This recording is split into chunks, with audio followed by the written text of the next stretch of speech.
여러분 안녕하십니까? 주영진의 뉴스 브리핑 진행하는 주영진입니다. 오늘은 5월 23일 화요일입니다.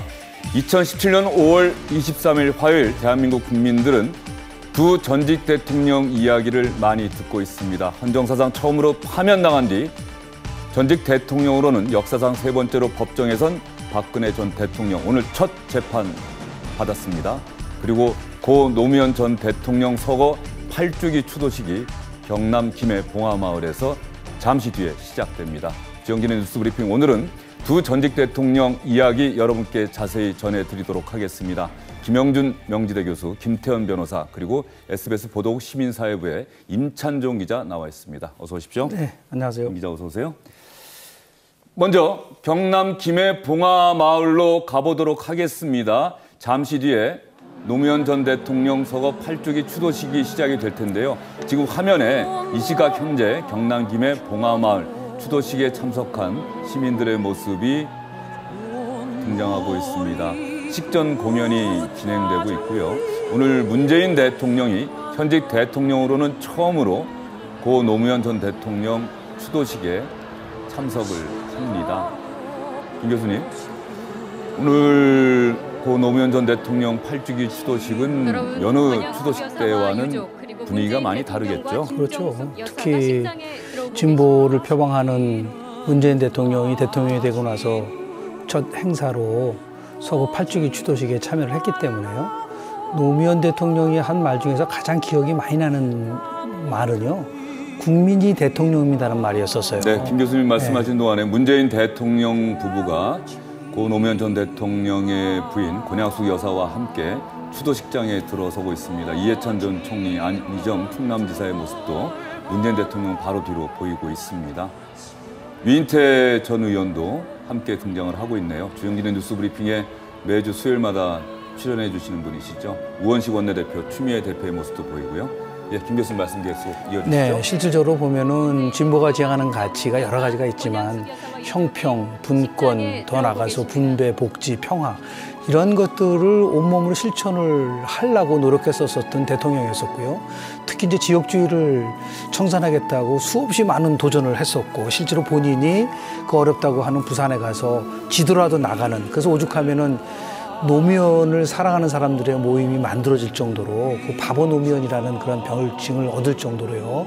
원칙과 나름대로의 지역주의를 타파하기 위해서 노력했었던 대통령이었었다는 것을 많은 국민들이 기억을 하고요. 가장 큰 기억이 나는 것은 결국은 특권과 차별이 없는 세상을 만들겠다고 하는 것이 노무현의 정신이다라는 것이 지금까지 진보 진영과 더불어서 문재인 대통령이 가슴 깊이 새기고 그것을 통해서 국정을 운영하려고 하는 그런 기조를 보이고 있는 겁니다. 네, 고 노무현 전 대통령이 노무현의 친구 문재인이 아니라 문재인의 친구 노무현이다. 그래서 내가 대통령감이 된다라고 연설했었던 장면이 기억이 나는데 지금 경남 김해 봉화마을 노무현 전 대통령 추도식 현장에는 노란 풍선이 참석자들의 손에 들려 있고요. 문재인 대통령이 추도식장에 도착해서 참석한 시민들, 귀빈들과 악수로 인사를 하고 있는 모습입니다. 표정이 밝습니다. 여느 추도식 때와는 달리 문재인 대통령의 표정도 밝고요. 노무현 전 대통령의 장남 건호 씨의 모습이 보이는데 삭발을 한 것 같습니다. 일단은 그 탈모 증세 때문에 고생을 많이 해서 탈모 관리 때문에 차라리 삭발을 했다 이런 얘기가 들리고 있는데 좀 더 확인한 다음에 여러분께 정확하게 알려드리도록 하겠습니다. 잠시 뒤에 이제 오후 2시가 조금 넘었습니다. 2시 2분 40초를 넘어서고 있는데요. 고 노무현 전 대통령 추도식이 잠시 뒤에 시작을 하게 됩니다. 김 교수님께 하나 더 질문을 드려볼게요. 오늘 8주기 추도식의 구호가 슬로건이 나라를 나라답게 사람 사는 세상이다 이렇게 정했다고 들었거든요. 나라다운 나라는 문재인 대통령이 강조했던 부분이고요. 사람이 우선이다, 사람이 먼저다는 거는 원래는 이제 노무현 대통령이 서민 대통령이라는 것을 내걸면서 가장 많이 애용했었던 단어가 결국은 사람이라는 그 부분이었었는데 그것이 두 가지가 같이 연결이 돼서 나온 현상이라고 저는 봅니다. 네, 지금 추도식 현장에서는 국민 의례가 진행이 되고 있습니다. 참석자들 모두가 왼쪽 가슴에 손을 얹고 국기를 향해서 예를 갖추고 있는 모습입니다. 시청자 여러분, 그러면 오늘 고 노무현 전 대통령 서거 8주기 추도식은 주영진의 뉴스브리핑 후반부에서 여러분께 자세히 정리해서 전해드릴 거고요. 그 전에라도 문재인 대통령이 오늘 인사말을 하게 됩니다. 이때도 현장을 연결해서 생중계로 여러분께 전해드리도록 하겠습니다. 저희는 오늘 첫 재판을 받은 박근혜 전 대통령 이야기를 여러분께 먼저 자세히 전해드릴까 합니다. 뇌물 등의 혐의로 구속 기소된 박근혜 전 대통령이 구속된 뒤 처음으로 국민들 앞에 모습을 드러냈습니다. 임찬종 기자. 네. 오늘 박근혜 전 대통령이 구속된 뒤 며칠 만에 모습을 드러냈을까요? 53일 만입니다. 53일 만. 네. 예. 그동안에는 전혀 박근혜 전 대통령 모습을 우리가 볼 수 없지 않았습니까? 예, 뭐 준비 기일이라고 해서 정식 재판 전에 그러니까 준비 절차를 하는 기일이 2번 있었는데 그때는 뭐 피고인의 그 직접 참석 의무가 출석 의무가 없기 때문에 2번 다 변호인들이 나왔고 본인이 구치소 밖으로 나오지 않았습니다. 그러니까 서울구치소 밖으로 나온 것 자체가 53일 만입니다. 예. 지금 저 장면은 박근혜 전 대통령이 서울구치소에서 서울중앙지방법원 재판을 받기 위해서 버스를 타고 도착하는 장면이고요. 지금 법원 앞에서 친박 예, 박근혜 전 대통령 모임 지지자들이 회원들이 지지자들이 지금 시위를 하고 있는 모습도 보이고요. 임찬용 기자가 오늘 오전 뉴스 특보 때부터 계속 고생을 했는데 박근혜 전 대통령 54일 만에 모습을 드러냈는데 어떻던가요? 지금 바로 저 모습이 처음으로 모습을 드러낸 건데요. 네, 그렇습니다. 뭐 예상했던 대로 이제 수의가 아니라 사복을 입은 모습이었고요. 또 이제 뭐 화장기는 역시 좀 옅은 모습이었고 또 그리고 뭐 많은 분들이 이렇게 그 부분에 관심을 가졌는데 뭐 머리 스타일을 어떻게 할 거냐. 근데 그런 부분도 뭐 그러니까 기존에 했던 머리하고 크게 차이가 나지 않는 그런 모습이었습니다. 네, 그러면 시청자 여러분께 주영진의 뉴스 브리핑 팀에서 오늘 박근혜 전 대통령 첫 재판의 쟁점은 무엇인지 오늘 박근혜 전 대통령의 첫 재판 어떤 부분에 중심을 두고 진행되는지 저희가 영상으로 준비한 게 있습니다.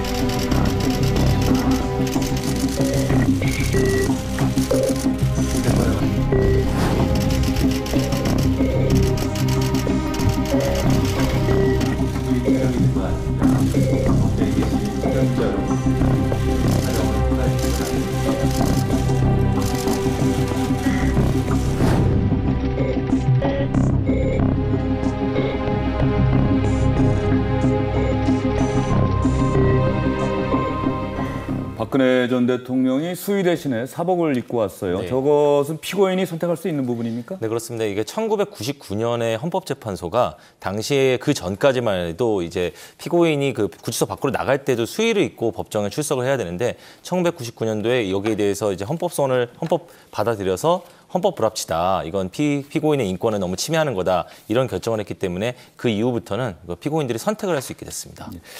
박근혜 전 대통령이 오늘 대통령 재임 시절에 고수했던 그 올림머리를 할 것인가 이런 부분에도 관심이 많이 쏠렸는데요. 지금 머리핀을 하고 있다. 그래서 많은 분들이 구치소 안에서는 머리핀 못하는 것 아니냐. 그런데 저 머리핀은 어디서 구했지? 이렇게 궁금해하는 분들이 많던데요. 네, 이제 구치소 안에서 못하게 금지된 거는 이제 금속재 머리핀입니다. 근데 일반적으로 뭐 제가 뭐 머리 스타일 전문가는 아니지만 예. 올림머리를 할 때는 이제 금속재, 철제 핀이 많이 필요하다고 알려져 있는데 그런 것들을 반입이 안 되기 때문에 올림머리가 안 되지 않느냐 뭐 이런 보도들이 많이 나왔는데 뭐 저 지금 뭐 언론에 보도된 거에 따르면은 저 머리핀 하고 있는 거는 구치소에서 판매하는 플라스틱 머리핀이라고 합니다. 뭐 플라스틱이기 때문에 뭐 반입 제한 물품이 아니겠죠. 예.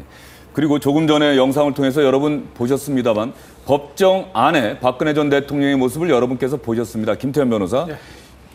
이것은 재판부가 특별히 법정 내 촬영을 허락했기 때문 아닙니까? 그렇죠. 재판부가 촬영을 허락을 한 것이고요. 지금 보는 영상 같은 것들, 그러니까 재판이 시작되기 전 모습, 출입하는 모습들, 앉아있는 모습까지는 재판부가 촬영을 허가를 한 거죠.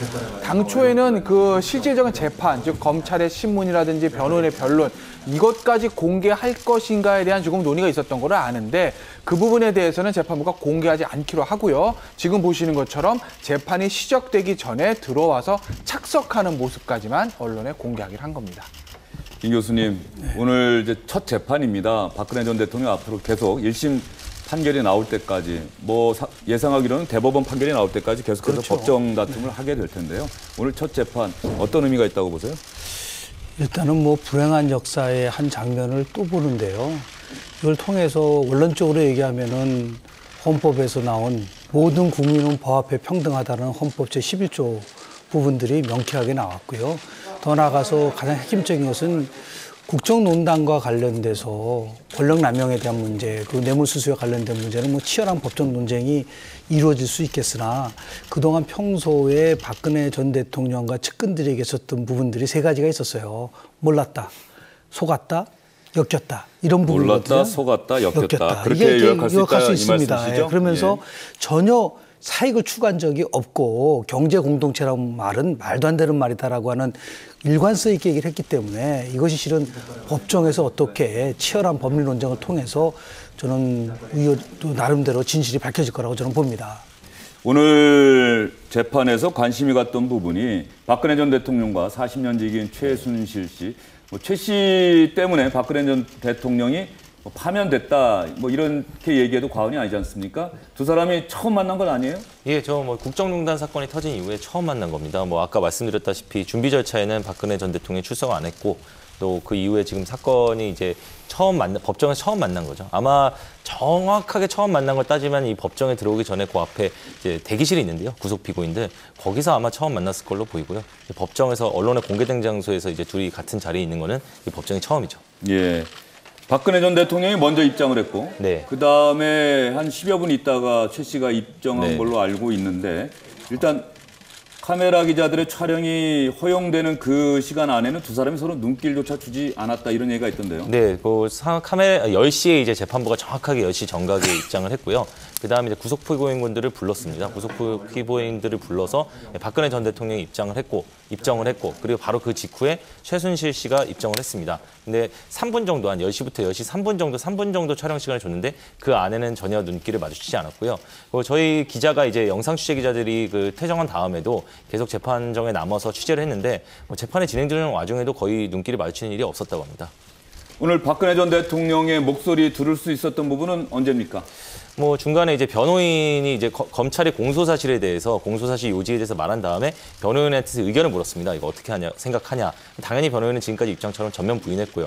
전면 부인하는 이유에 대해서 나름대로 설명한 다음에 재판장이 박근혜 전 대통령한테 이제 변호인 주장에 동의하시냐, 본인 의사와 마찬가지냐 물었을 때 변호인 주장과 뜻을 같이 한다 이렇게 짧게 말한 것으로 이렇게 취재됐습니다. 네, 그리고 또 하나 처음에 인정신문이라고 하나요? 그렇죠. 예, 피의자 피고인이 네.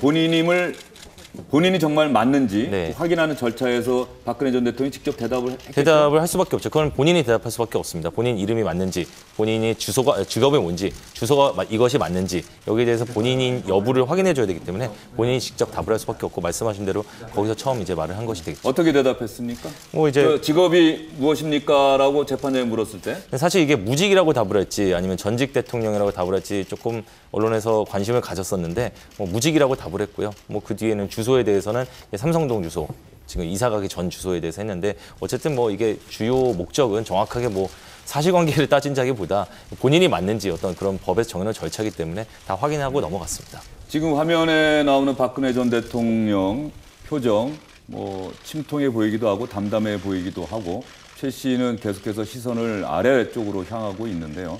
박근혜 전 대통령 뭐 답변할 때 목소리는 어떻게 좀 힘이 있었습니까? 아니면 좀 힘없이 대답을 했습니까? 저도 오늘 계속 뉴스 특보를 진행하느라 직접 듣지는 못했는데 취재했던 기자에 따르면은 박근혜 전 대통령은 상당히 담담한 목소리를 계속 시종일관 답을 했다고 합니다. 반면에 최순실 씨는 굉장히 좀 약간 거의 울먹거릴 정도의 감정이 좀 배어있는 목소리로 대답을 했는데 아무래도 박 전 대통령이 옆에 앉아있기 때문에 본인 때문에 박 전 대통령이 이 자리에 나온 게 된 것 같다라는 오늘도 그 얘기를 했고 여러 차례 그 얘기를 한 적이 있기 때문에 그런 부분 때문에 아마 감정이 좀 어느 정도 올라온 게 아닌가 이렇게 생각이 됩니다. 네, 시청자 여러분, 원래 법원에서 진행되는 재판은 방송 기자들, 특히 카메라 기자들의 촬영이 허용되지 않습니다. 다만 시청자들의 관심이 워낙 큰 사건의 경우에 한해서 재판장이 결정을 해서 재판이 시작되기 전에 이때만 촬영이 허용됩니다. 그래서 조금 전에 임찬종 기자가 최 씨가 울먹이면서 답변을 했다, 이런 모습들은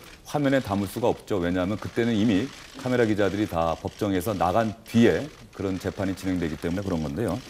최 씨가 울먹이면서 답변을 했다. 네. 그렇다고 한다면 최 씨 입장에서는 박근혜 전 대통령과 함께 재판을 받는 데 대한 상당한 부담감, 심적 부담감이 있다. 이렇게 볼 수도 있겠네요. 법적인 잘잘못을 떠나서 뭐 인간적으로 최 씨는 그런 것을 느끼겠죠. 그러니까 얼마 전에 최 씨가 그런 얘기하지 않았습니까? 나 도저히 박근혜 전 대통령이랑 재판받는 거 살을 내는 고통이라고 그랬나요? 그러니까 분리심리 해달라고 얘기를 했는데 그게 법적으로 본인에게 나중에 유리하게 작용할지 뭐 불리하게 작용할지 변론으로 하더라도 인간적으로는 아마 그게 이제 진심이었다고 봅니다. 어찌됐건 간에 본인의 어떤 그런 무리한 행동들이나 그런 것들 때문에 본인과 본인 가족뿐만 아니라 박근혜 전 대통령까지 저렇게 영어에 몸이 되지 않았습니까? 그러니까 최순실 씨는 당연히 심적인 부담을 느낄 수밖에 없을 거고 그러니 오늘 재판 과정에서 지금 정말 실로 오랜만에 아마 박근혜 전 대통령을 마주친 걸 텐데 처음 마주치는 장면에서 조금 울먹일 수밖에 없었을 겁니다. 최 씨가 처음에 인정신문할 때 재판장의 질문에 울먹이면서 답변을 작은 목소리로 하니까 재판장이 분명하게 말씀하세요. 주소지도 분명하게 말씀하세요. 이렇게 얘기를 해서 다시 한번 얘기를 했다고 하고요. 임찬종 기자, 네. 그러면 박근혜 전 대통령은 오늘 주소 이야기하고 직업 얘기하고 변호인의 주장과 생각을 같이 합니다. 이 이야기 말고는 더 이상 한 얘기는 없는 겁니까? 예, 뭐 일반적으로 뭐 다른 형사 사건에도 피고인들이 이렇게 많은 얘기를 하지는 않고요. 오늘도 뭐 통상의 경우하고 비슷했다고 봅니다. 네. 그러면 최순실 씨가 오늘 상대적으로 이야기를 많이 한 것 같은데 네. 최 씨가 어떤 얘기했는지가 상당히 관심이 가요. 최 씨가 박근혜 전 대통령을 이 재판정에 나오게 한 내가 죄인이다. 네. 뭐 이런 이야기도 했다고 하는데 네. 최 씨가 어떤 진술을 했는지 그 부분을 좀 설명을 해주시면 좋을 것 같은데요. 말씀하신 대로 뭐 최순실 씨도 뭐 결과적으로는 뭐 본인의 이제 공소 사실을 부인하는 취지로 이제 변호인들 주로 얘기했는데 어차피 어떤 법률적인 그 부인 취지의 주장, 논리적 주장은 변호인들이 하기 때문에 본인 입장을 어느 정도 얘기한 것 같습니다. 그 부분에서 근데 아무래도 재판정에 박근혜 전 대통령을 나오게 한 내가 죄인이다 이런 부분은 어떤 법률적인 주장이라기보다는 본인이 정말 하고 싶었던 말이라던가 어떤 본인이 지금 약간 울먹였다고 하지 않았습니까? 어떤 감정 상태이기 때문에 자연스럽게 나온 말이 아닌가 이렇게 생각이 됩니다. 그리고 오늘 재판장이 그런 부분도 질문을 한 걸로 알고 있는데 합의부 재판, 네. 합의부 재판이기 때문에 즉 단독 판사 한 명이 하는 재판이 아니라 판사가 3명이 네. 함께 합의를 봐야 하는 재판이어서 네. 국민 참여 재판이 가능하다. 맞습니다. 국민 참여 재판 받겠느냐라고 피고인에게 다 물어봤습니까? 오늘 3명이죠? 신동민 네, 롯데그룹 맞습니다. 회장까지. 네, 3명한테 다 물어봤는데요. 셋 다 받지 않겠다고 했습니다. 뭐 그거는 국민 참여 재판을 받고 안 받고는 명백하게 피고인의 권리인데 뭐 일반적인 그분들이 뭐 어떤 생각 때문에 안 받았는지는 제가 뭐 마음속을 정확히 볼 수는 없기 때문에 할 수는 없지만 일반적으로 추측을 해보자면 국민 참여 재판이라는 게 일반 국민들이 어떤 배심원 역할을 하는 그래서 유무죄 판단을 하는 재판 아닙니까? 그랬을 때 결국엔 지금 여론이라는 게 이 국정농단 사건에 대해서 굉장히 악화된 상태이기 때문에 오히려 뭐 법률적으로 이제 판사 앞에서 따지는 게 본인한테 더 오히려 배심원 재판을 받는 것보다 유리할 수 있다. 이런 판단이 작용한 거 아니겠느냐 이렇게 생각이 됩니다. 국민 참여 재판은 피고인이 선택할 수 있는 것이다. 예, 피고인의 권리입니다. 예, 피고인의 권리다. 예. 뭐 재판장이 임의로 오늘 우리 이번 재판을 국민 참여 재판을 하겠습니다. 이렇게 결정할 수 없다는 얘기죠? 네, 그렇습니다. 없습니다. 예. 예. 그런 면에서 세 사람이 다 국민 참여 재판을 받지 않겠다. 임찬종 기자 잠깐 설명을 했는데 뭐 피고인들 입장에서는 그게 더 유리하다고 생각한 거겠죠? 그게 정확하게 표현하면 그게 덜 불리하다고 봤을 겁니다. 왜냐하면 앞서 임찬종 기자께서 설명을 하셨듯이 지금 여론은 사실 굉장히 안 좋습니다.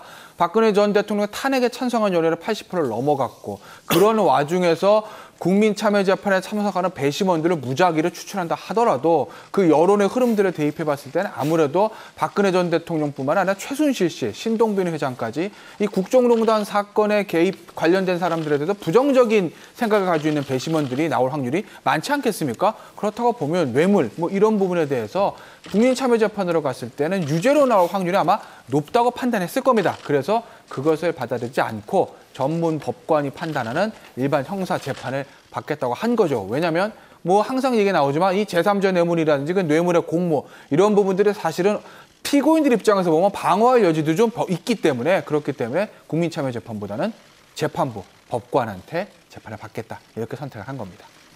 임찬종 기자 그리고 또 하나 궁금해지는 대목이요. 박근혜 전 대통령은 오늘 첫 재판이 맞아요. 그런데 네. 최순실 씨는 이미 여러 차례 재판을 받지 않았습니까? 네, 그렇습니다. 그런데 왜 박근혜 전 대통령과 함께 또 재판을 받게 되는 거죠? 근데 결과 약간 설명이 필요한데요. 이게 뭐 결론부터 말하자면은 이 재판에 넘긴 주체가 다릅니다. 그러니까 최순실 씨는 먼저 이제 검찰에서 1차 조사를 받았고 좀 작년 10월 달부터요. 그러니까 작년 10월, 11월부터 받았죠. 그때 받았을 때는 이제 직권남용의 공범 뭐 강요행위 이런 걸로 기소가 됐습니다. 근데 그 다음에 또 특검에서 또 수사를 받지 않았습니까? 그렇죠. 특검에서는 이제 뇌물수수에 뭐 여러 가지 혐의가 추가가 됐지만 뇌물수수에 박근혜 전 대통령과 함께 뇌물을 수수한 혐의의 공범으로 기소가 됐습니다. 그래서 특검이 지금 재판에 넘긴 사건이 계속 재판이 진행 중이었고요. 근데 그 다음에 특검 연장이 안 돼가지고 검찰로 넘어와서 그 뒤에 탄핵이 됐기 때문에 박근혜 전 대통령에 대한 형사 소추, 그러니까 수사가 기소가 가능해졌기 때문에 그다음에 또 검찰에서 박근혜 전 대통령에 대해서 수사를 하면서 박근혜 전 대통령과 최순실 씨에 대해서 또 기소를 했습니다. 뇌물수수의 공범으로. 사실 이게 다 비슷비슷한 범죄 사실에 대해서 약간 차이가 난 건데 문제는 이제 특검에서 먼저 기소를 해놓고 재판이 진행 중인 과중에 검찰이 추가 기소를 했기 때문에 뭐 이렇게 재판부는 같지만 사건이 다르게 별도로 돼가지고 재판이 먼저 진행 중인 사건이 있었고 나중에 진행된 박근혜 전 대통령과 함께 진행 중인 사건이 있었던 겁니다. 그런데 예. 오늘 그 재판부가 그 사건의 병합 합의로 결정을 했죠. 병합해서 심리하기로 결정한다는 얘기는 앞으로 박근혜 전 대통령의 뇌물 사건 또 이 부분에 대해서는 박근혜 전 대통령과 최순실 씨, 롯데그룹의 신동빈 회장이 항상 함께 법정에 나오게 된다는 얘기인가요? 그렇습니다. 지금까지 그 전에 진행 중이던 특검에서 기소했던 그 최순실 씨의 뇌물 사건에다가 이번 사건을 병합했기 때문에 다 함께 나와서 이제 재판을 받게 됩니다. 예. 박근혜 전 대통령이 첫 재판을 받기 위해 서울중앙지방법원 417호 법정에 들어와서 피고인석에 앉아있는 모습입니다. 박근혜 전 대통령이 먼저 10시 1분쯤에 들어와서 앉았고 10시 20분쯤에 최순실 씨가 들어왔는데 최 씨가 김태현 변호사 예. 이전에 본인이 먼저 기소된 혐의로 재판을 받을 때는 수의를 입고 왔어요. 죄수복을 입고 나왔었는데 오늘은 또 사복으로 갈아입고 나왔네요. 이건 또 어떤 생각일까요? 글쎄 뭐 최순실의 심리 상태를 저희가 좀 분석을 해봐야 되는데 기억하시기 위해서는 첫 재판 받았을 때는 사복을 입었습니다. 그때는 아마 나는 무죄다. 나는 억울해. 속된 말로 검찰이 뭐 엮은 거야. 이런 거를 아마 표현하고 싶었을 겁니다. 그런데 지금 보시는 것처럼 중간에 다 수의로 갈아입었거든요. 저건 아마 불편함 때문에 그랬을 겁니다. 왜냐하면 수의를 입고 있다가 법원 나올 때 사복으로 갈아입고 끝나고 다시 돌아가 사복 갈아입고 이 옷을 갈아입는 과정에서 사실은 신체 검사 같은 걸 받아야 되는데 그게 사실 좀 불편한 측면들이 있거든요. 그래서 아마 워낙 일주일에 몇 번씩 재판을 나오다 보니 처음에는 사복을 입었으나 중간에 다시 이제 수의를 입고 나온 거죠. 그런데 오늘은 박근혜 전 대통령과 같이 받는 첫 번째 재판입니다. 박근혜 전 대통령이 사복을 입고 나올 것은 뭐 워낙 예상이 됐던 거고 그러니 아마 최순실 씨도 같이 사복을 입은 것 아니겠나. 박근혜 전 대통령만 무죄일 뿐만 아니라 나도 무죄다. 우리들은 둘 다 무죄인데 무리한 특검, 무리한 검찰 수사 때문에 억울하게 여기 있다. 아마 이런 것들을 좀 표현하고 싶어서 굳이 오늘은 다시 사복을 입지 않았을까. 그렇게 추측해 볼 수 있을 것 같습니다. 지금 화면에 나오고 있는 서울중앙지방법원 417호 법정은 1995년 말부터 검찰의 수사가 시작이 됐고 이후에 쿠데타, 뇌물 등의 혐의로 기소됐던 전두환, 노태우 두 전직 대통령이 재판을 받았던 곳이기도 합니다. 그 세 번째로 전직 대통령이 법정에 서게 됐다. 이 모습을 지켜보는 국민들의 심경은 착잡할 수밖에 없을 텐데요. 그리고 이게 더 이상 이런 것들이 반복돼서는 안 된다는 마음이 모든 국민들이 느끼는 바일 거라고 보고요. 중앙지원 대법정이라는 거는 뭐 특별히 그 저 법정을 지목한 것이 아니라 가장 큰 공간이고 저기는 뭐 두 전직 대통령 전두환, 노태우, 내란음모죄로 심판을 받은 것뿐만 아니라 재계의 총수들도 저 자리에서 많이 섰었어요. 뭐 이건희 전 회장이라든지요, 아니면은 회장이라든지 또 나가서 뭐 정몽구 회장이라든지 하나그룹의 김승현 회장도 다 섰었던 부분이기 때문에요. 다만 저런 식으로 해서 저 모습이 가장 국민들에게 보기 싫은 부분이 한 중에 하나가 정견유착과 더불어서 국정농단 그리고 권력을 사유화함으로써 국민의 삶을 횡패하게 했었다는 것에 대해서 특히 두 전직 대통령 전두환 노태우 대통령은 뭐 내란음모죄로 결국은 법정에 서지 않았었습니까? 문재인 대통령이 12번째 대통령입니다. 그런데 11명의 대통령을 보면 한 분은 뭐 하야에서 망명하고 또 한 분은 가장 최측근에 의해서 시해되고 한 분은 또 목숨을 스스로 끊고 3명의 전직 대통령이 법정에 쓴 한마디로 대한민국 대통령의 역사라는 것은 그야말로 불명예의 역사인데 이제는 이런 것을 더 이상 국민들은 보고 싶지도 않고 봐서는 안 되고 이제 새롭게 핵심적으로 말씀을 드리면 대통령이 갖고 있는 역사의식 그리고 소명의식, 책임의식이 결여됐기 때문에 나온 현상이기 때문에 이제 새 정부, 새 대통령 아주 명쾌한 역사의식과 그리고 소명의식을 가져야 될 거라고 봅니다. 1996년에 전두환 노태우 두 전직 대통령이 재판을 받을 때 저도 법조기자로 현장에서 취재했던 기억이 나는데요. 저 때는 두 사람뿐만 아니라 그 신군부 인사들이 대거 피고인석에 들어섰고요. 또 뇌물을 줬던 그 재벌그룹 회장들도 같이 섰기 때문에 피고인석이 중앙에 있었어요. 지금처럼 이렇게 측면에 있는 게 아니라 중앙에 피고인들이 워낙 많기 때문에 피고인들이 중앙에 있고 김영일 재판장의 인정신문 받았던 기억이 나는데 뭐 전두환 노태우 두 전직 대통령 또렷한 목소리로 대답했던 기억도 나고요. 저 당시에는 무조건 수의를 입고 나왔어야 되는 거죠. 그때 이제 아까 말씀드렸던 헌법 불합치 결정이 99년이기 때문에 저 때는 다 무조건 수의를 입었어야 됩니다. 예, 김영일 재판장, 김영섭 우배석, 그다음에 좌배석 판사가 아직도 다 기억하시나요? 예. 그 기억이 나는데 그 당시에 취재 기자들도 그런 얘기를 했습니다. 두 전직 대통령은 어쨌든 권력을 잡기 위해서 대통령이 되기 전에 그 내란을 꾸몄던 혐의, 군사반란, 쿠데타, 여기에 대통령 제 시절에 뇌물을 받았다. 그래서 법정에 섰는데 다시는 이 전직 대통령이 법정에 선 일은 없지 않겠느냐. 대한민국 대통령이 어떻게 법정에 서겠느냐 이렇게 생각을 했었는데 21년 만에 다시 우리 후배 기자들도 전직 대통령이 법정에 선 장면을 취재하게 됐습니다. 네, 예. 그게 꼭 좋은 일은 아닌 것 같습니다. 네. 당연하죠. 네. 예. 오늘 박근혜 전 대통령의 동생이죠. 박근영 씨가 서울중앙지방법원의 모습을 나타냈습니다. 언니의 재판을 보기 위해서 온 것 같은데 실제로는 재판을 볼 수는 없었다고 하는데요. 기자들과 만나서 이런 얘기를 했습니다. 좀 어떤 신경이신지 좀 여쭤봐도 될까요? 입장을 바꿔놓고 내가 여쭤볼게. 형님이 이러시면 어떠시겠어요? 네. 어떤 오해 말씀하시는 건가요? 모든 게 다 지금 보도가 잘못된 거 알고 계시잖아요. 네, 그런 게 이제 재판에서 하나하나 진실이 밝혀질 거라고, 진실은 밝혀질 거라고 그러셨으니까. 연락을 좀 취하셨어요? 전혀. 네, 그럴 수 있으면 좋지만 또 여러 가지 심정도 좀 이렇게 정리하시고 그런 시간을 드려야죠. 면회 가서 무슨 드릴 말씀이 있겠습니까? 어떠셨어요?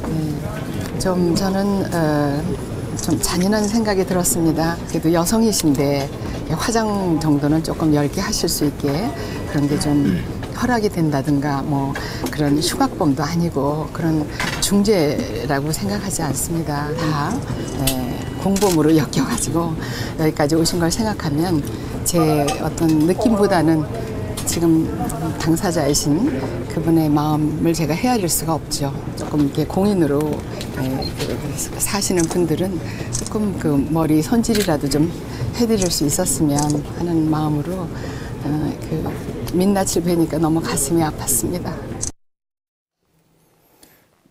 왜 박근영 씨는 박근혜 전 대통령의 재판을 법정 안에서 보지를 못했던 거죠?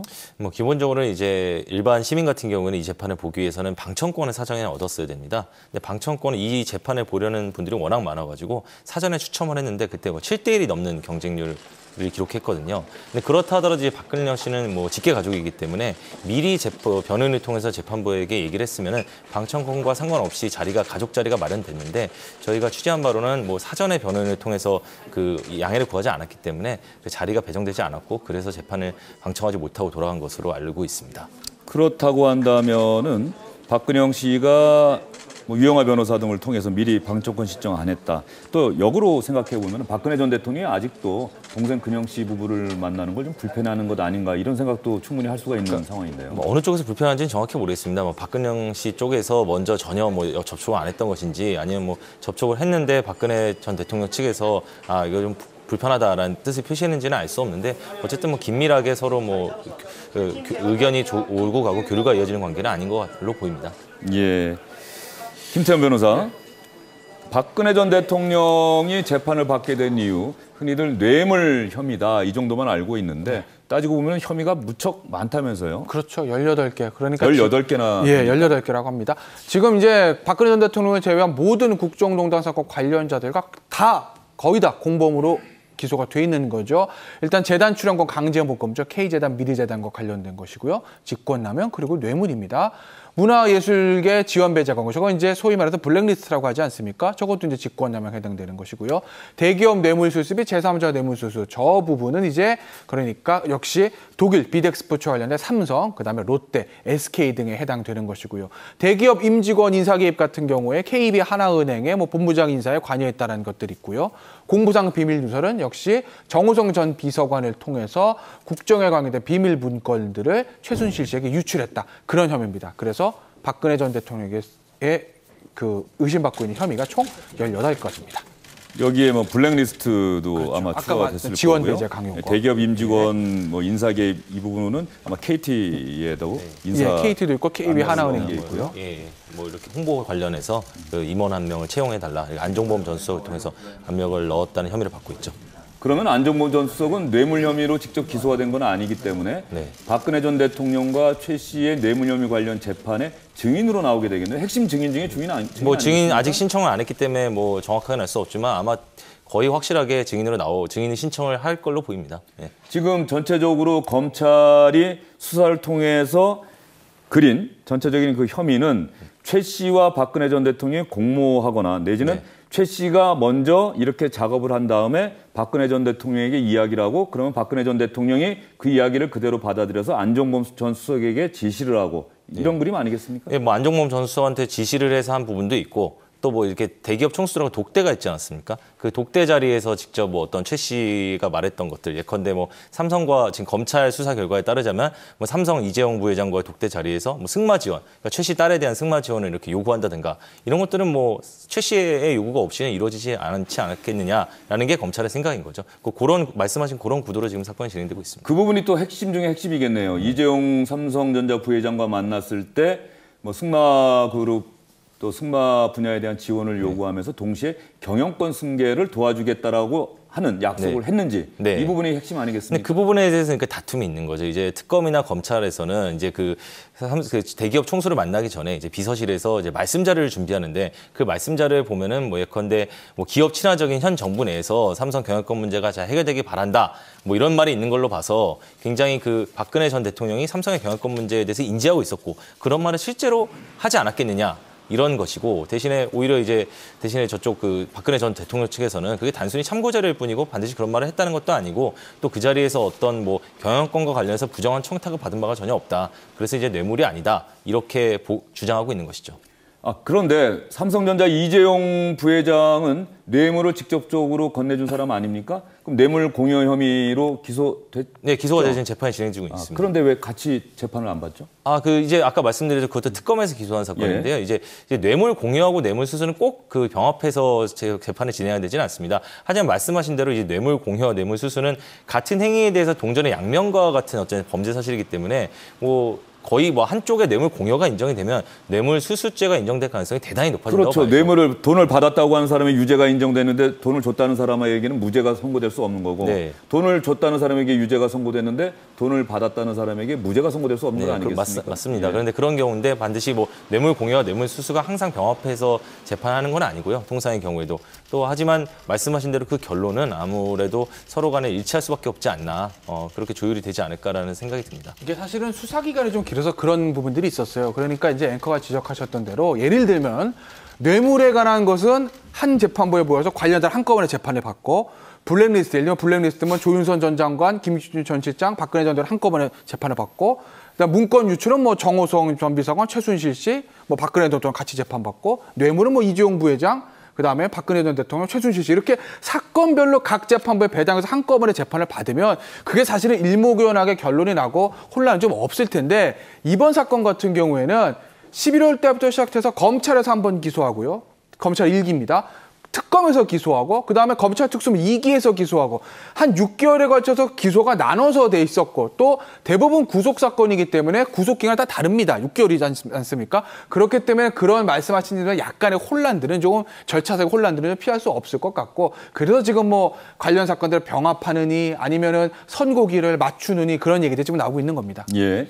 그러면 오늘 재판에서 있었던 일, 검찰이 그 18가지 혐의에 대해서 자세히 설명을 했을 거고요. 네. 유영하 변호사가 박근혜 전 대통령을 대신해서 네. 검찰의 주장을 반박했을 텐데 검찰과 변호인 사이의 기싸움 상당히 팽팽했을 것 같습니다. 예, 뭐 상당히 팽팽했고요. 말씀하신 대로 이제 검찰이 생각보다 굉장히 자세하게 그 공소사실 요지를 얘기를 했습니다. 이에 대해서 유영하 변호사 자체가 아니 공소사실만 얘기를 하면 되지 왜 공소사실과 상관없는 참고사실까지 이렇게 다 얘기를 해서 어떤 부분을 갖고 그러니까 예컨대 뭐 그 사실관계가 예컨대 이러해서 돈을 받았다 이것만 얘기한 게 아니라 이런 돈을 받는 데는 이런 배경이 있고 이런 관계 속에서 받았다라는 거를 뭐 자세하게 얘기를 하니까 아니 그 재판부에게 어떤 일종의 예단을 심어주기 위해서 지금 잘못된 일이라는 것이 아니냐.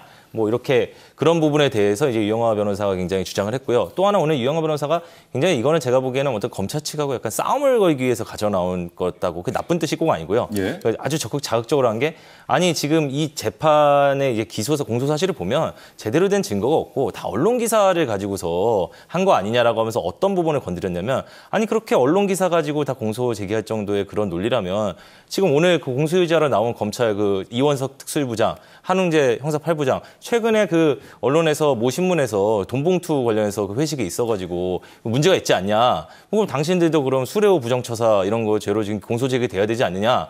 이런 식으로 거의 약간 상대방의 지금 그 얘기를 유영하 변호사가 했어요. 예, 재판을 직접 했습니다.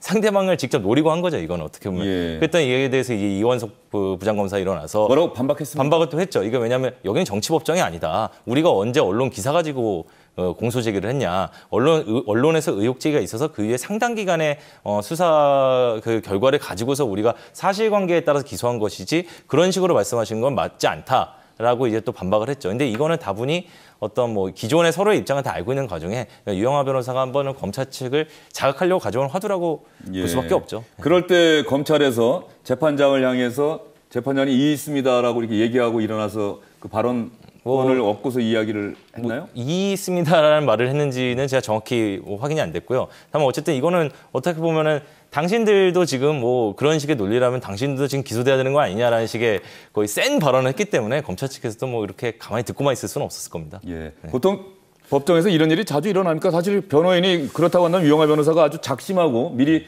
준비해온 말이 아닌가 싶은 생각이 드는데요. 저는 시류에 잘 순응하는 변호사기 때문에 굳이 저는 뭐 검찰과 재판부를 자극하는 말은 저는 개인적으로 하지 않습니다. 그리고 대부분의 형사재판에서 저렇게 뭐 검찰이 뭐 변호사에게 또는 변호사가 검찰에게 이렇게 자극적인 언사들을 하는 재판들은 흔하진 않은데 이 재판이 단순한 형사 재판이지만 물론 정치적인 성격들이 조금 남아있기 때문에 그리고 박근혜 전 대통령 측 입장에서 보면 그 탄핵 심판의 연장선상이라고 본인들은 보는 것 같아요. 그렇기 때문에 그 검찰에 대해서 조금 가시돋친 설전들이 좀 있었던 것 같은데 재판부가 그런 것들에 영향을 받아서 판결을 하지 않습니다. 재판부는 오직 법과 원칙 그리고 기록에 나타나 있는 증거를 가지고 판단을 합니다.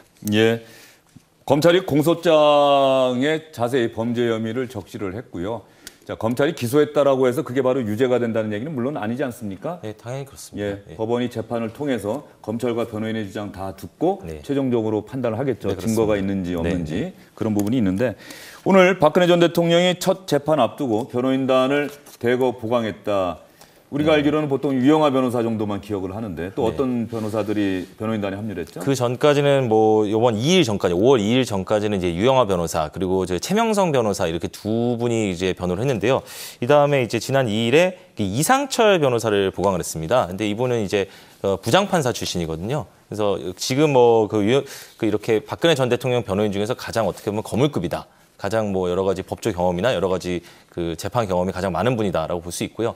뭐 이제 그 남호정 변호사 같은 경우에는 이제 이상철 변호사하고 같은 그 펌에 있으면서 그 법인에 있으면서 좀 보조적인 역할을 하고 있는 것 같고요. 저 나머지 지금 이름이 나오는 뭐 이동찬 변호사나 김상률 변호사, 도태우 변호사는 뭐 이렇게 좀 이른바 보수 성향의 그 변호사 단체에서 활발하게 활동하시는 분들입니다. 예. 그래서 지난 2일, 12일에 추가 선임이 돼서 그렇다고 한다면 지금 변호인단이 7명. 네. 그리고 앞으로도 더 보강될 가능성도 있는 건가요? 네, 보강될 가능성이 있죠. 뭐 계속해서 지금 보면은 지금 판사 출신 변호사가 한 명밖에 없거든요. 근데 일반적으로 뭐 검찰 단계에서는 검찰 출신이나 이런 여러 변호인들이 많이 쓰는데 뭐 꼭 뭐 그분들이 꼭 잘하는 건 아니지만 아무래도 그 재판 경험이 많은 분들이 좀 유리한 부분이 있기 때문에 잘 아는 부분이 있기 때문에 판사 출신 변호사를 좀 더 선임할 가능성이 있지 않나 이렇게 예상이 됩니다. 헌법재판소에서 박근혜 전 대통령을 대리했던 변호사들은 그때 저희가 보도도 매일 네. 하고 그랬는데 그분들은 변호인단에 합류를 못했네요. 예, 그분들 중에서는 저희가 취재한 바로는 본인들이 이거 실제로 뭐 할 의사가 없었던 분들도 있고 또 어떤 몇몇 분들에 대해서는 뭐 이제 의뢰인 쪽에서 뭐 이렇게 그분들하고 이제 형사 재판을 할 생각은 없다 이런 뜻을 밝힌 분들도 있는 걸로 알고 있습니다. 예, 박근혜 전 대통령이 서울구치소에서 상당히 건강하게 생활하고 있다. 그동안 뭐 일부 이제 박근혜 전 대통령을 지지하는 분들 사이에서 뭐 박근혜 전 대통령이 건강이 좋지 않다, 뭐 단식 중이다 이런 얘기가 있었는데 그렇지 않다. 구치소 측에 주영진의 뉴스브리핑팀에 또 임광기 기자가 확인을 해봤더니 상당히 건강은 좋고 지금 머리핀도 조금 전에 얘기한 것처럼 그 구치소 안에서 구매해서 그렇게 있고요. 뇌물 혐의가 박근혜 전 대통령의 유죄와 무죄. 지금 그림은 오늘 오후 1시에 재판이 끝났습니다. 네. 아까 화면과 정반대의 각도로 박근혜 전 대통령이 이동하고 있지 않습니까?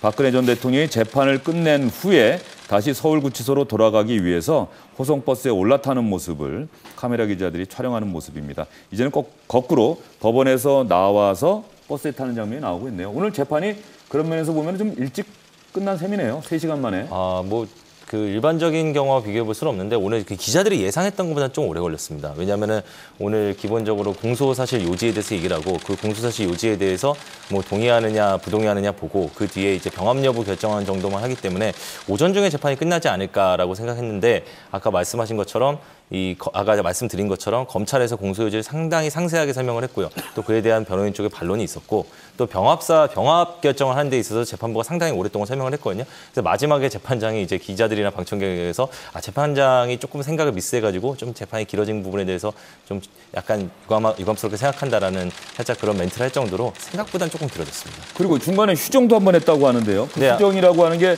뭐 피고인들이 좀 힘들어해서 휴정을 한 건가요? 아니면은 뭐 재판의 어떤 그 진행 편의를 위해서 했던 건가요? 피고인 중 일부가 뭐 약간의 휴식이 필요하다는 의사를 표현해서 휴정을 한 걸로 알고 있습니다. 예. 그 휴정을 할 정도 3시간이 진행됐는데 그 사이에 한 몇 분 정도 휴정을 10분 정도 10분 정도? 10분 예. 정도면 뭐 화장실도 가고 잠시 또 재판장은 또 그 사이에 네. 그 옆에 우배석 좌배석 판사와 뭐 병합심리 이 부분에 네. 대해서 또 아마 논의도 했을 것 같고요. 네. 예. 뇌물 혐의 이 부분 앞으로 우리 시청자 여러분들이 이해하기 쉽게 어떤 부분이 쟁점이 될 것 같습니까? 일단 유죄 이제 무죄를 가르는 삼성뇌물, 삼성과 롯데도 마찬가지고요. 그러니까 삼성뇌물 같은 경우에는 가장 하나가 K재단, 미래재단에 돈을 보낸 부분입니다. 그건 이미 제3자 뇌물 공여라고 보는데 제3자 뇌물 공여 같은 경우에는 이제 부정한 청탁이 있었다는 걸 입증을 해야 됩니다. 그러니까 이재용 부회장이 박근혜 전 대통령에게 우리 삼성을 위해서 이러이러한 것을 해주세요라고 이제 부정한 청탁이라는 것을 입증해야 되는 문제가 하나 있는 것이고요. 그리고 이제 독일 비덱스포츠로 돈을 보낸 한 70억 정도 되는 걸로 알고 있는데 그 부분 같은 경우에는 박근혜 전 대통령이 직접 받은 것이 아니라 최순실 씨가 받은 거기 때문에 두 사람이 공모를 했다. 이렇게 지금 검찰은 보고 있는 겁니다. 그러니까 박근혜 전 대통령과 최순실 사이에 이 뇌물에 대한 공모가 있었다는 것을 검찰이 입증해내야 되는 것이죠. 부정한 청탁 하나, 공모 하나 이 두 가지를 다 입증을 해내야 그래야 박근혜 전 대통령과 최순실 씨 또는 뭐 이재용 부회장에게 뇌물 수수 또는 뇌물 공여에 대해서 유죄가 나올 겁니다. 그런데 오늘 아까 유영하 변호사가 오늘 했던 얘기들 제가 보니까 그런 얘기를 했더라고요. 공모 관계에 대해서 구체적인 내용이 없다. 그러니까 최순실 씨와 박근혜 전 대통령이 어떠한 과정으로 뇌물에 대해서 공모를 했다. 이렇게 설명해야 돼야 되는데 그게 없이 그냥 두 사람은 공모하여 이렇게만 공소장에 적시돼 있다라고 이제 유영하 변호사가 얘기를 했는데 결국 유영하 변호사와 박근혜 대통령 측은 그 부분에 대해서 좀 공판 과정에서 집중적으로 파고들겠다. 이 부분은 물론 이재용 부회장의 뇌물 재판에서도 쟁점이 된 것이긴 하지만 그게 아마 큰 쟁점이 될 것으로 보입니다. 예. 김 교수님은 재판부가 앞으로 주 사흘 이상 집중적으로 재판을 하겠다. 상당히 속도 있게 재판을 진행해서 박근혜 전 대통령 구속기한이 6개월이면 언제쯤 끝나게 되는 거죠? 오늘이 53일 아닙니까? 예. 그러면 앞으로 되게 6개월이면 180일이니까 예. 앞으로 한 120일이 조금 더 남아 넉 달 정도 넉 뒤에, 달 정도 뒤에 아마 되는 9월 정도 되겠네요. 예, 그 전에 끝내야 되는 것이 원칙이죠. 끝내기 위해서 재판을 일주일에 사흘 이상 속도감 있게 진행하겠다고 밝혔는데요. 김 교수님 보시기에 이번 박근혜 전 대통령 재판 김 교수님 또 어떤 부분에 좀 관심을 갖고 지켜보세요? 저는 정식 과정을 연구하는 연구자이기 때문에 실제로 보면은 18개의 범죄 성립이 지금 공방이 되고 있지 않습니까?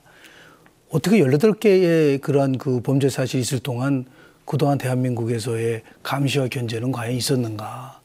이것이 법에서 잘못한 것을 판결하는 것 못지않게 촘촘하게 대통령 중심제 국가에서 견제와 균형이 무너지면 저러한 결과가 나올 수 있다는 것을 아주 적나라하게 보여주는 거기 때문에요. 이 부분에 대해서는 명쾌하게 선거로서만 끝나는 것이 아니라 제도개혁, 정치개혁을 통해서 제왕적 대통령제에 대한 부분들에 대한 나름대로의 고강도의 그러한 그 특단의 조치가 저는 필요할 거라고 보고요.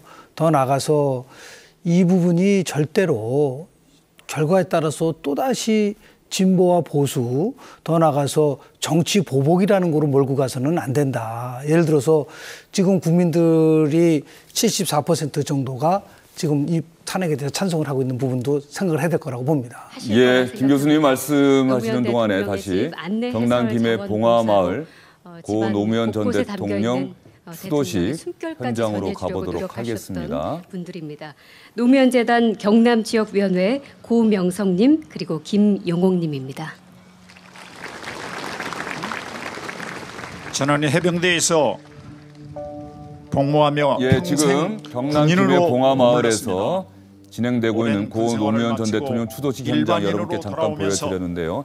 지금은 고 노무현 전 대통령을 추도하는 일반 시민들의 추도사가 낭독되고 있습니다. 아마 잠시 후에 문재인 대통령이 나와서 인사말을 할 것 같습니다. 그때 다시 경남 김해 봉화마을을 연결해서 여러분께 생중계로 문재인 대통령의 연설 보여드리도록 하겠습니다. 저희는 이야기를 조금 더 이어가도록 하겠습니다.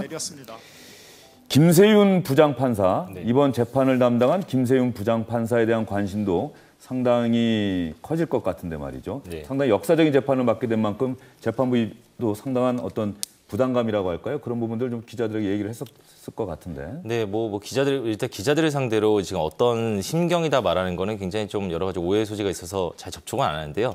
다만 재판 준비라는 거 보면은 어떤 심경이 저희가 좀 미뤄 짐작해 볼 수 있는 게 있습니다. 예컨대 오늘도 병합 결정을 할 때 단순히 이제 병합 결정합니다 이렇게 말을 한 게 아니라 아주 조곤조곤 설명하면서 심지어 관련된 판례를 미리 준비해와서 이제 준비된 화면에 재판부가 띄우기도 했거든요. 뭐 그렇게 원래 굉장히 자세하게 친절하게 설명하는 걸로 잘 알려져 있고요. 재판 진행에서도 그런 어떤 자세하게 상대방 여러 쌍방의 의견을 잘 들어주는 것으로 유명합니다. 예. 사실 개인적으로 김세윤 부장판사는 모르는데 김세윤 부장판사가 그 주장의 형사 재판 제가 한 2번 정도 재판을 제가 사건을 한 적이 있었거든요.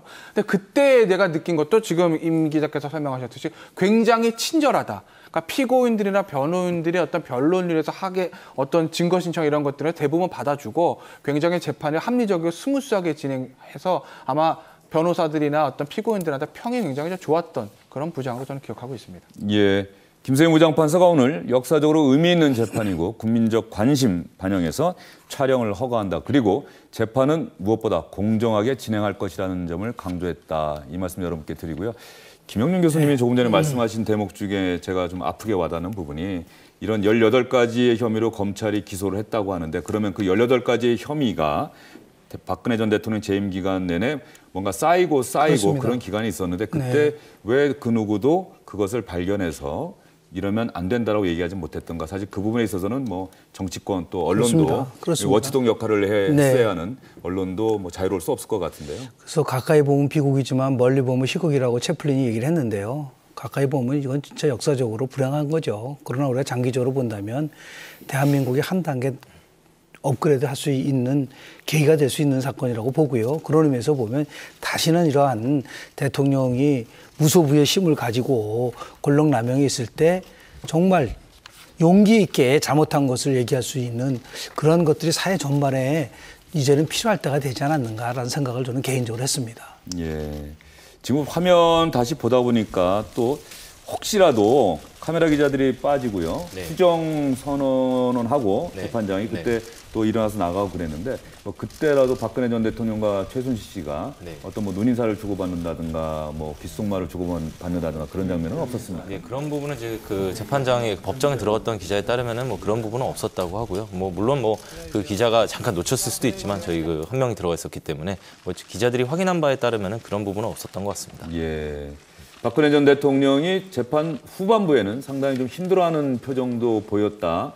우리 법조 담당한 기자가 현장에서 알려온 바에 따르면 그런 얘기도 있었는데 뭐 3시간을 그냥 가만히 앉아서 한마디도 하지 않고 다른 사람들이 하는 이야기를 듣는다는 것도 결코 쉬운 일은 아니겠죠. 굉장히 긴장이 되지 않겠습니까? 어떤 자신에 대한 형사 재판이고요. 또 언론의 관심이 집중돼 있고 또 거기에 대해서 또 장시간 앉아 있으면서 또 자신에 대한 변론을 듣는 게 결코 그 누구에게도 결코 쉬운 일은 아닐 겁니다. 예. 뇌물 혐의가 유죄가 인정이 되면은 어떻습니까? 액수에 따라서 다르긴 하지만은 최소한 몇 년 정도의 징역형을 받게 되죠. 일단은 지금 독일로 간 부분이 70억 아니겠습니까? 그리고 K재단, 미르재단까지 하면 한 400억이 넘어가는데 물론 박근혜 전 대통령 입장에서 보면 개인 주머니로 그 돈이 들어온 것은 없기 때문에 형량에서는 당연히 감안을 받을 겁니다. 하지만 어쨌든 뇌물이 70억 또 400억까지 가게 되면 법정형으로는요. 법정형입니다. 네, 법정형이요. 법정형으로는 특가법이 적용되는 때문에 무기징역도 가능한 형량이죠. 법정형입니다. 이것은. 법정형이. 예.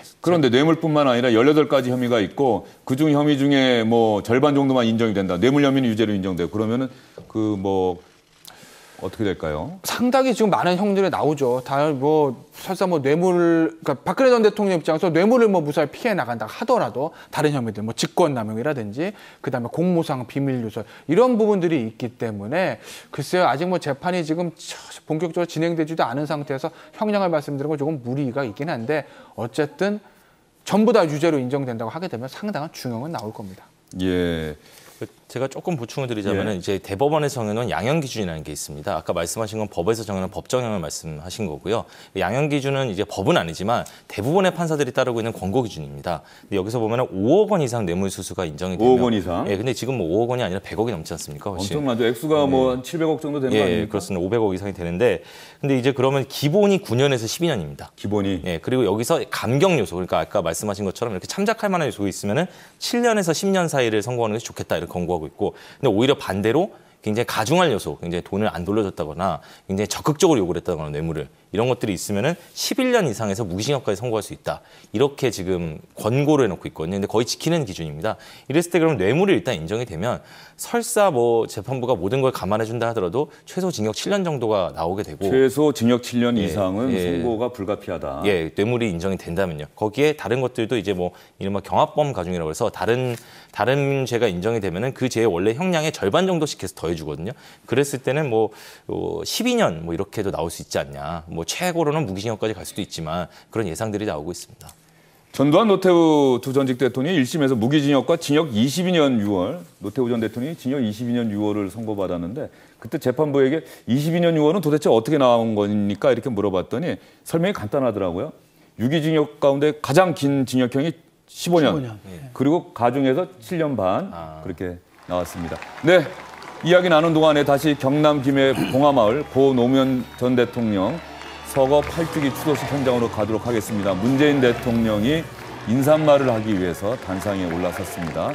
참석한 시민들이 큰 박수로 문재인 대통령을 맞이하는 모습인데요. 문재인 대통령 어떤 인사말 할지 여러분 함께 보시죠. 8년의 세월이 흘렀는데도 이렇게 변함없이 노무현 대통령과 함께 해주셔서 뭐라고 감사 말씀드릴지 모르겠습니다.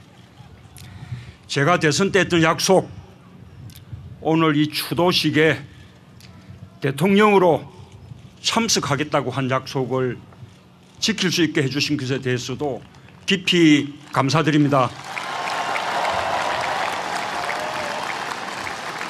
노무현 대통령님도 오늘만큼은 여기 어디에선가 우리들 가운데서 모든 분들께 고마워하면서 야, 기분 좋다 하실 것 같습니다.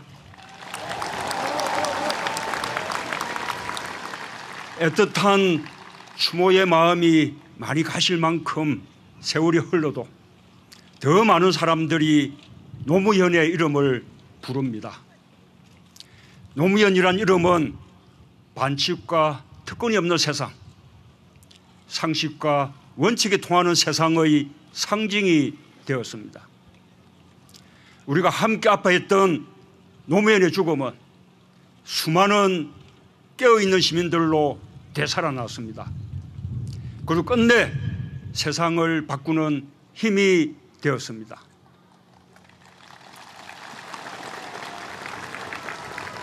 저는 요즘 국민들의 과분한 칭찬과 사랑을 받고 있습니다. 제가 뭔가 특별한 일을 해서가 아닙니다.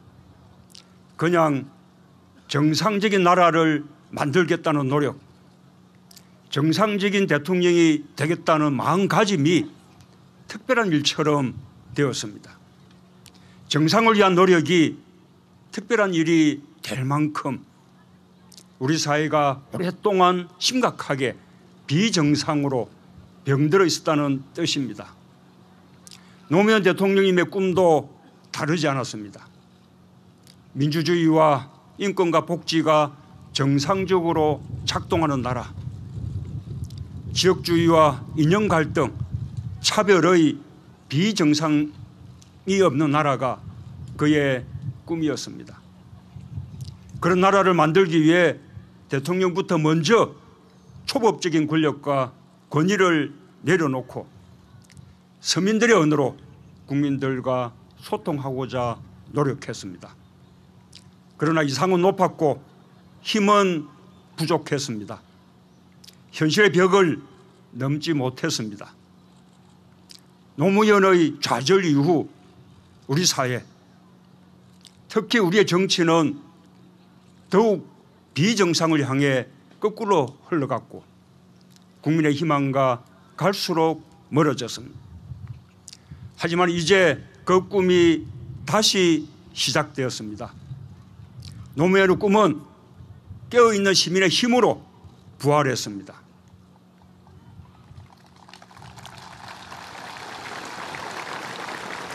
우리가 함께 꾼 꿈이 우리를 여기까지 오게 했습니다. 이제 우리는 다시 실패하지 않을 것입니다. 우리는 이명박 박근혜 정부뿐 아니라 김대중 노무현 정부까지 지난 20년 전체를 성찰하며 성공의 길로 나아갈 것입니다.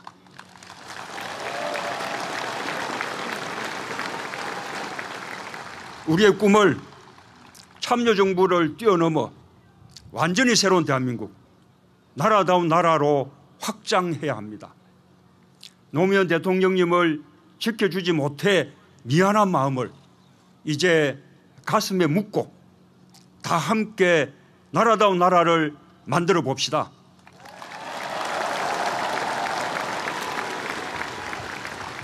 우리가 안보도 경제도 국정 전반에서 훨씬 유능함을 다시 한번 보여줍시다.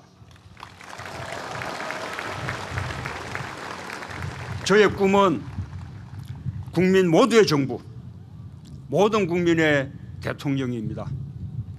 무엇보다 중요한 것은 국민의 손을 놓지 않고 국민과 함께 가는 것입니다. 개혁도 저 문재인의 신념이기 때문에 또는 옳은 길이기 때문에 하는 것이 아니라 국민과 눈을 맞추면서 국민이 원하고 국민에게 이익이기 때문에 하는 것이라는 마음가짐으로 나아가겠습니다.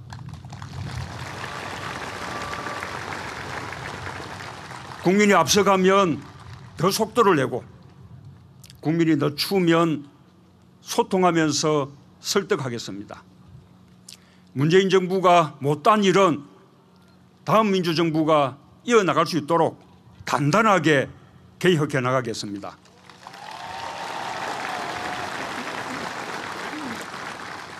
노무현 대통령님, 당신이 그립습니다. 보고 싶습니다. 하지만 저는 앞으로 임기 동안 대통령님을 가슴에만 간직하겠습니다. 현직 대통령으로서 이 자리에 참석하는 것은 오늘이 마지막일 것입니다. 이제 당신을 온전히 국민께 돌려드립니다.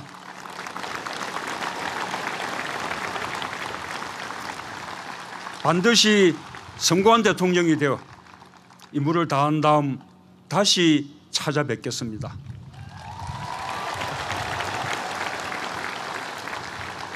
그때 다시 한번 당신이 했던 그 말, 야 기분 좋다, 이렇게 환한 웃음으로 반겨주십시오.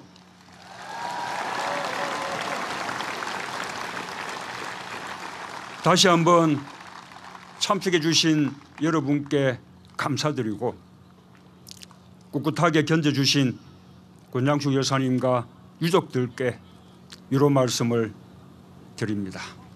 감사합니다.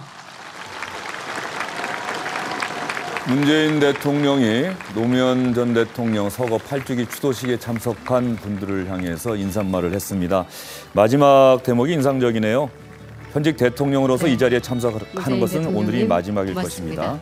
이제 온전히 노무현 전 대통령을 국민께 돌려드리고 반드시 성공한 대통령이 되어 임무를 다한 다음에 다시 찾아뵙겠습니다. 이렇게 약속을 했습니다. 자, 이제 유족을 대표해서 노무현 대통령님의 장남인 노건호 씨가 인사를 드리겠습니다. 네, 이번에는 유족 대표로 노무현 전 대통령의 장남인 건호 씨가 인사말을 하겠습니다. 노건호 씨가 언젠가는 상당히 격정적인 어조로 인사말을 해서 또 정치적 논쟁이 한가운데 서기도 했는데요. 한번 공식적인 들어보시죠. 행사지만 개인적인 해명의 시간을 좀 가져야 될 것 같습니다. 헤어스타일의 변화가 좀 있었습니다. 정치적인 의사표시도 아니고 사회에 불만이 있는 것도 아니고 또 종교적인 의도가 있는 것도 아닙니다. 최근 좀 심하게 탈모 현상이 일어났는데 탈모반이 하나가 아니고 여러 군데여가지고 방법이 없었습니다. 본의 아니게 속살을 보여드리게 됐습니다.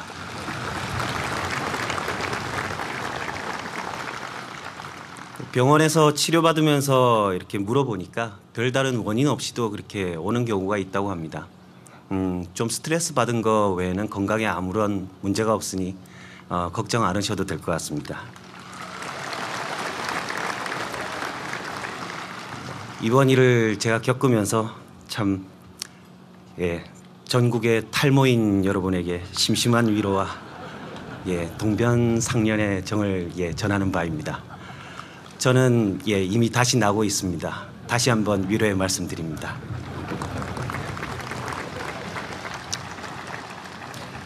그러면 짧은 감사 인사를 올리도록 하겠습니다.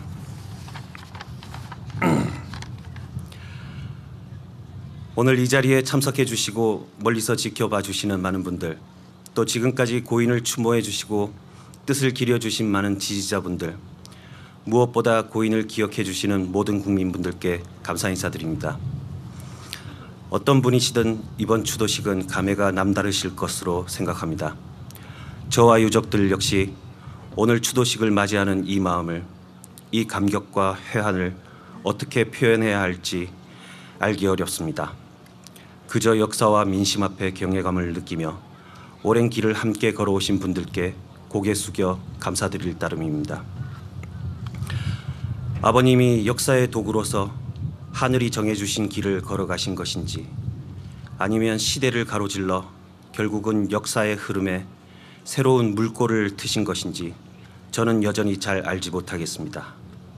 다만 아버님이 꿈꾸신 대로 앞으로의 한국에 새로운 첫 물결이 흘러 밝은 새 시대의 힘찬 물줄기가 계속되길 기원할 뿐입니다.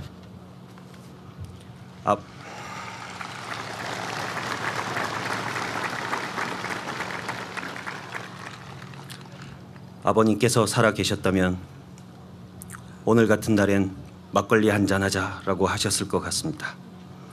아버님을 사무치게 뵙고 싶은 날입니다. 모든 국민분들께 진심으로 감사드립니다. 감사합니다. 네, 노무현 전 대통령의 장남 건호 씨가 유족을 대표해서 추도식에 참석한 많은 분들께 인사말을 했습니다. 삭발한 채로 나타난 부분에 대해서 많은 분들이 궁금해하실까 봐 최근 조그만 스트레스 때문에 탈모 현상이 있었는데 탈모 때문에 삭발했다라고 미리 이렇게 양해의 말을 하기도 하고요. 참 가슴 역사와 아픈 일이 민심의 많은 시간이었습니다. 흐름에 경외감을 그 힘든 느낀다. 시간을 오늘은 꿋꿋하게 정말로 이곳 봉하마을과 아버님이 또 시민 여러분 곁에서 그리운 날이다. 오늘 지켜주신 같은 날 아버님이 유족들에게 계셨으면 다시 한번 막걸리 한잔 감사의 하자 마음을 이렇게 전합니다. 얘기하셨을 것 같다고 박수를 한번 보내드릴까요? 노무현 전 대통령의 장남 건호 씨가 유족을 네. 대표해서 오늘 이 인사말을 자리가 우리 했습니다. 모두에게 새로운 김현준 교수님, 각오를 지금 가지고 이제 추도식 새롭게 현장 출발하는 자리가 전 되길 MBC 아나운서네요. 박예진 아나운서인가요? 그 사회를 보고 있는데 어떻습니까? 아까 문재인 대통령의 인사말 어떻게 저는 들으셨어요? 이제 그들만의 잔치가 아니고 모든 국민들이 추모한다는 뜻에서 굉장히 좋고요.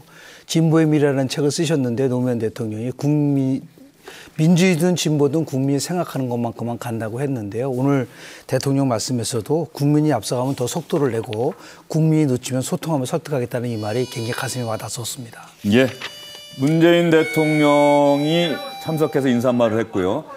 대통령 재임 기간 이제 노무현 전 대통령의 추도식에는 참석하지 않겠다. 임기를 마친 다음에 성공한 대통령이 돼서 찾아뵙겠다 이렇게 약속을 했다고 합니다.